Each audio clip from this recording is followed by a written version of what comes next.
जय हिंद, जय Bharat and welcome to CUT UG study capital. एक बहुत ज्यादा क्वेश्चन आ रहा है सर, हमारा पेपर कितने शिफ्ट में होगा। एंड किसी किसी के सिटी इंटीमेशन में कई सारे शिफ्ट में, मतलब एक शिफ्ट में तीन तीन पेपर दिखा रहा है, तो दोनों का आंसर देता हूं मैं। ठीक है, पहले ये सिटी इंटीमेशन वाला सॉल्व कर लेते हैं। एंड एक और चीज, अगर तुम चैनल में नए हो तो चैनल को सब्सक्राइब कर लो। नहीं भी करोगे तो बाद में तुमको आगे करना ही पड़ेगा, क्योंकि सबसे अच्छा चैनल यही है तुम्हारे लिए, गांव से तक यही मदद करेगा। एंड एक और चीज, वीडियो के लास्ट में एज अ फोकस रिवॉर्ड तुमको 2022 के, 23 के एंड 24 के पीवाईक्यूज मिल जाएंगे।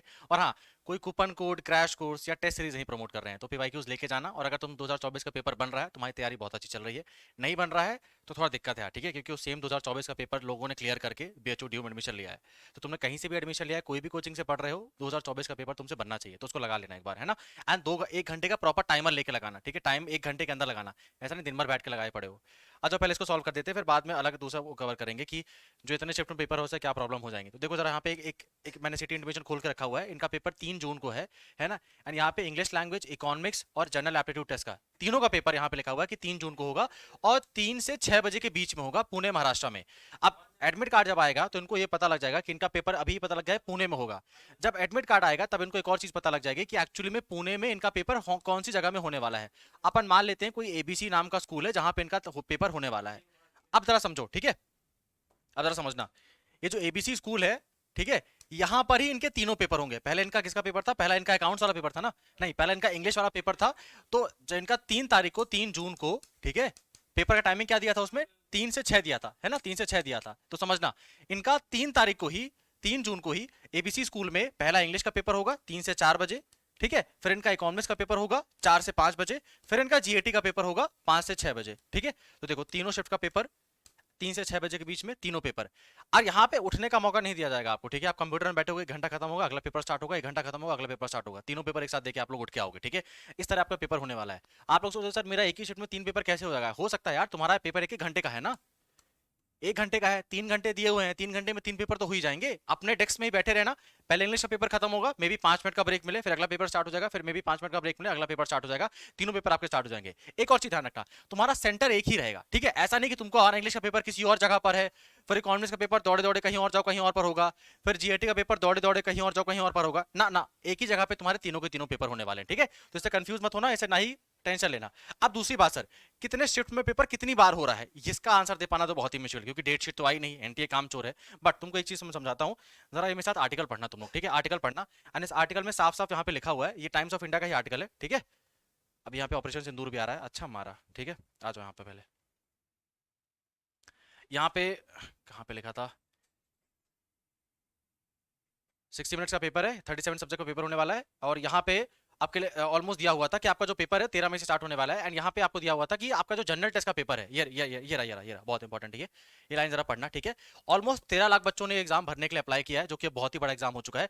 इसमें से ध्यान रखना, इंग्लिश सब्जेक्ट का और जो अपन के इंग्लिश लैंग्वेज है और जो जीएटी है, ये दो सब्जेक्ट के सबसे ज्यादा फॉर्म भरे गए हैं। मतलब इंग्लिश लैंग्वेज का पेपर ऑलमोस्ट 10 लाख लोग देने वाले हैं, और जीएटी का एग्जाम ऑलमोस्ट 8 लाख लोग देने वाले हैं, 8 लाख लोग देने वाले हैं। ठीक है, तो अब इसका मल्टीपल शिफ्ट में पेपर होने वाला है। जैसे आज जब मैं लाइव क्लास ले रहा था तो कई लोगों ने बताया जिनका जीएटी का एग्जाम 13 मई को ही है।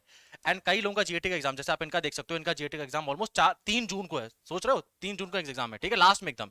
तो जीएटी के तुम मान के चलो ऑलमोस्ट 15 से 25 शिफ्ट में पेपर होगा, मतलब 15 पेपर होंगे जीएटी के। ठीक है, यहां तक ये लोग डोमेन का पेपर भी एक समय में एक बार नहीं करा पा रहे हैं, डोमेन के भी 5 5 शिफ्ट में पेपर हो रहे हैं। अब होगा क्या सर, मान लो जिनका पेपर 13 मई को है एंड जिनका पेपर 4 जून को है, नो डाउट डिसएडवांटेज तो साफ साफ दिख रहा है, इनको ज्यादा टाइम पढ़ने को मिल गया है। अब इसका भरपाई कैसे होगा? नॉर्मलाइजेशन नाम के स्कैम से होगा। ठीक है, नॉर्मलाइजेशन कैसे किया जाता है, कैसे नंबर बढ़ाए जाते हैं, ऐसा कोई आइडिया नहीं है ना। और ये जस्ट अभी स्टार्ट है, एनटीए का वेट करो भी क्या क्या होने वाला है। तो इस तरह से तुम्हारे नॉर्मलाइजेशन में मार्क्स बढ़ाए जाएंगे, घटाए जाएंगे, पेपर की डिफिकल्टी आसान होगी नहीं होगी, उसके हिसाब से मार्क्स घटाए बढ़ाए जाते हैं। ठीक है, इस बारे में भी डिस्कस नहीं करते हैं। ध्यान रखना, नॉर्मलाइजेशन तुम्हारा केवल एक लक फैक्टर है। ठीक है, नॉर्मलाइजेशन मुश्किल से 10 नंबर बढ़ेगा या 20 नंबर बढ़ेगा। बाकी अगर तुमको बीएचयू में एडमिशन लेना है तो 250 नंबर का जीएटी होगा और 250 नंबर का लैंग्वेज का पेपर होगा। ठीक है, 250 नंबर का लैंग्वेज का पेपर होगा। इस जीएटी में 170 लाना, ये तुम्हारी मेहनत है, ये हमको करनी ही पड़ेगी। अब तुमको 10 नंबर नॉर्मलाइजेशन मिलता है, 20 नंबर मिलता है, 30 नंबर मिलता है, दिस इज लक फैक्टर। ठीक है, इसमें हमारा कोई हाथ नहीं है, ना ही हमारा कोई रोल है। बट 170 नंबर लाना ये हमारा मेहनत है। ठीक है, इतना तो लाना ही पड़ेगा हमको। मान लो तुम्हारे 20 नंबर आए, तो 20 नंबर में तुम्हारा कितना ही नॉर्मलाइजेशन कर लो, तुम तो वैसे ही बाहर हो लिस्ट से। ठीक है, इतना पहले अपने कोशिश करते हैं, फिर ये जो होगा हमारे साथ अच्छा ही होगा, इसमें हमारे साथ कुछ बुरा नहीं होगा। ठीक है, भगवान किसी साथ बुरा नहीं करेंगे। तो 170 180 लाना ये हमारी मेहनत है, ये हमको करना ही करना पड़ेगा। ठीक है, चैनल को सब्सक्राइब करके रखो, और एज अ पीवाई को जो मैंने तुमको बोला था उसको भी वो कर लेना। देख लो, सब्सक्राइब, अब बोलने की आवश्यकता भी नहीं पड़नी चाहिए यार, है ना, कितनी बार मैं सेम चीज़ को बोलूँ। यूट्यूब चैनल में आ जाना, कोई भी वीडियो उठा लेना, ठीक है, चलो अभी रिसेंट वाला यही वीडियो अपलोड किया है, इसको उठा लेना, डिस्क्रिप्शन में जाना, ठीक है, इस वीडियो के डिस्क्रिप्शन में भी इसमें पड़ा हुआ है, व्हाट्सएप चैनल में क्लिक करना एंड जाके ज्वाइन कर लेना, ठीक है। ऑलमोस्ट 495 लोग ऑलरेडी जुड़ चुके हैं। जब आप जुड़ोगे तो यहाँ पे आपको लिस्ट दे दी गई है सीयूटी यूजी के, जो आपके पीवाईक्यूज हैं 2023 के, वो 2024 के हैं, सारे सारे एक जगह लिख के देती हैं, क्लिक करना, डाउनलोड करना है, तुमको पीवाईक्यू मिल जाएगा। जैसे अकाउंट्स का है, क्लिक किया, बस डाउनलोड कर लेना। एक पीवाईक्यू तुमको दिखा देते हैं, ये बायोलॉजी वाला है, ठीक है, 2024 का है, ये रियल पीवाईक्यू है तुम्हारा। देखो यहाँ पे तुम्हारे बुकलेट नंबर दिया हुआ है, इंग्लिश हिंदी दोनों माध्यम में, टाइम दिया है, नंबर दिया है, इंस्ट्रक्शन दिया है, एंड देन आपके क्वेश्चन स्टार्ट होते हैं इंग्लिश में, फिर हिंदी में स्टार्ट होते हैं, ठीक है। ये लगा लेना पेपर। और अगर ये पेपर भी नहीं बन रहा है देन दिक्कत है तुम्हारे लिए, तुमसे 2024 का पेपर बनना चाहिए यार, ठीक है। मे भी तुम्हारे टेस्ट सीरीज में जितने भी नंबर आ रहे हैं, तुमने 8 घंटा पढ़ाई की, 10 घंटा पढ़ाई किया, फर्क नहीं पड़ता, पीवाईक्यू बनना चाहिए। पीवाईक्यू लगा के जाना, तुम्हारा माइंड सेट पीवाईक्यू वाला हो जाना चाहिए, ठीक है, मोस्ट इंपॉर्टेंट है तुम्हारी प्रिपरेशन में।